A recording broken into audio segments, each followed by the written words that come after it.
हम लोग बिना भगवान के जी रहे हैं क्या? तो हम केवल बातों में जी रहे हैं क्या? हमारा जीवन केवल बातों से? नहीं तो भगवान साक्षात हैं और भगवान के बिना हम लोग ऐसे थोड़ी जी रहे हैं। महाराज जी क्या हम साक्षात प्रभु जी से बात कर सकते हैं? कर सकते हैं, वो है, उनसे बात कर सकते हैं, पर जैसे हम अपने भारत के प्रधानमंत्री से अभी बात नहीं कर सकते, उसके लिए हमको प्रोसेस करना पड़ेगा। तो एक भारत के प्रधानमंत्री से आप सहज नहीं मिल सकते, तो अनंत ब्रह्मांडों के स्वामी से, अनंत ब्रह्मांडों का स्वामी हर कण में है, तो यहां भी है, हर समय है, तो इस समय भी है, सब रूपों में है, वो सब रूपों में है।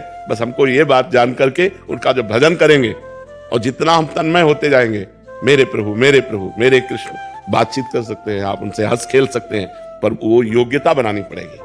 हमको सारे संबंध छोड़ने पड़ेंगे, दूसरों न कोई, और ये बहुत कठिन है, ये बहुत कठिन है। ये कह देना सरल है, मेरे तो गिरधर गोपाल, लेकिन ये कह देना बहुत कठिन है कि दूसरों न कोई। ये कह जाते हैं ना कि कलयुग में साक्षात भगवान नहीं दिख सकते। नहीं, कैसे, किसने कहा? कहीं पढ़ा। साक्षात भगवान कितने हजारों को दर्शन दिए।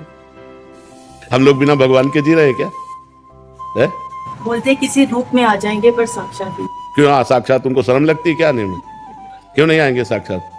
वो वही लोग हैं जिनको निराशा हाथ लगी है, वो ऐसे लोग बोल रहे हैं जो भोगों में फंसे हुए हैं। नहीं तो भगवान साक्षात हैं और भगवान के बिना हम लोग ऐसे थोड़ी जी रहे हैं, ऐसे हवा खा के थोड़ी जी रहे हैं।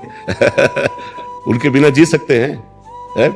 तो फिर हमारा जब कोई है नहीं जीवन में, बचपन से लेके अभी तक, तो हम केवल बातों में जी रहे हैं क्या?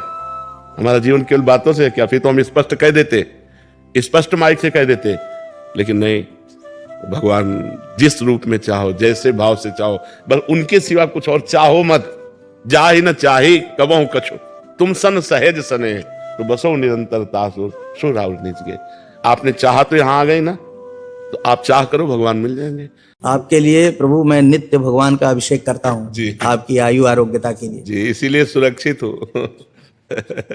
श्वेशो जनको युमा च जननी गंगा च मात्री स्वसा ढुंढी भैरव दंडपाणि सदृशा ज्येष्ठा मम भ्रातरः श्रीकाशी मणिकर्णिका च भगिनी भार्या ममेयं मती सत्कर्माणि सुता सदैव फलदा काश्यां कुटुम्बं मम तारानायक शेखराय जगदाधाराय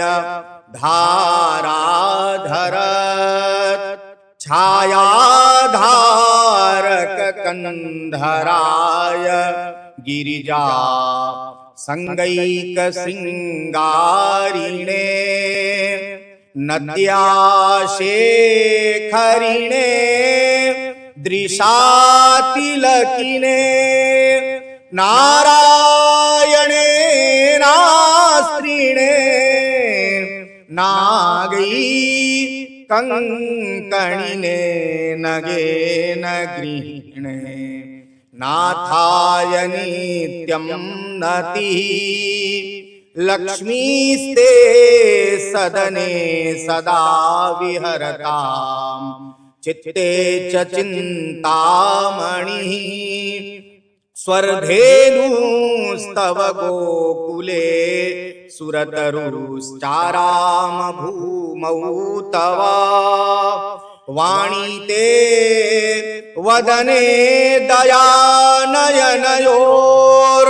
दानं करे चान्यहम् विष्णुश्चेतसि ते मतिश्च वसताम् कीर्तिश्च लोकत्रये लक्ष्मीस्ते हृदि भारती च वदने मौलो सदा केशवः त्वं दीर्घजीवी भव त्वं दीर्घजीवी भव। तुम्हें कोई गाली दे रहा हो, गाली मत देना, उसको इतना बड़ा दंड मिलेगा कि वो भोग नहीं पाएगा। एक नाव में एक संत और उनके शिष्य बैठे हुए थे। इतने में एक दरोगा और 2 पुलिस वाले चढ़े। जहाँ संत थे वहीं खड़े हुए, और वो संत नंगे पैर, उनका जो शिष्य था, और वो बूट पहने, तो बूट रख दिया उनके पैर में, तो वो चीख पड़े तो एक चाटा मारा और गाली, ओ संत शांत, राम राम शांत। नाव किनारे लगी, तो किनारे 2-4 हाथ पानी में, जहाँ इतना पानी, वहां नाव तो जाएगी नहीं। अब वो बूट पहने थे, तो वो संगीन लिए हुए थे। तो पहले देखा होगा बंदूक के ऊपर चाकू लगी हुई संगीन, तो उन्होंने ऐसे रखा और सोचा छलांग लगा के पार हो जाए। वो बालू थी, वो फिसल गई, संगीन उनके यहीं घुसी और वहीं मर गए। तो गुरुजी ने अपने शिष्य को डांटा कि अगर एक शब्द कह देता तू तो ये बच जाता।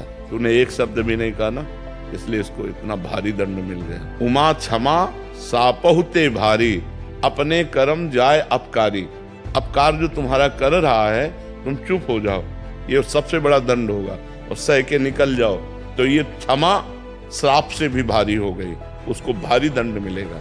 इसलिए हम तो ये चाहते हैं कि उसको भी दंड न मिले, आनंद से रहे। बुद्धि शुद्ध कर दो भगवान, उसको दंड मत दो, तो हमारा और मंगल हो जाएगा। ये रहस्य कोई जल्दी जानता नहीं और मानता नहीं है कि हम चुप कैसे रह सकते हैं। तो इसीलिए तुम और वो दोनों बराबर हो गए, फिर क्या अंतर।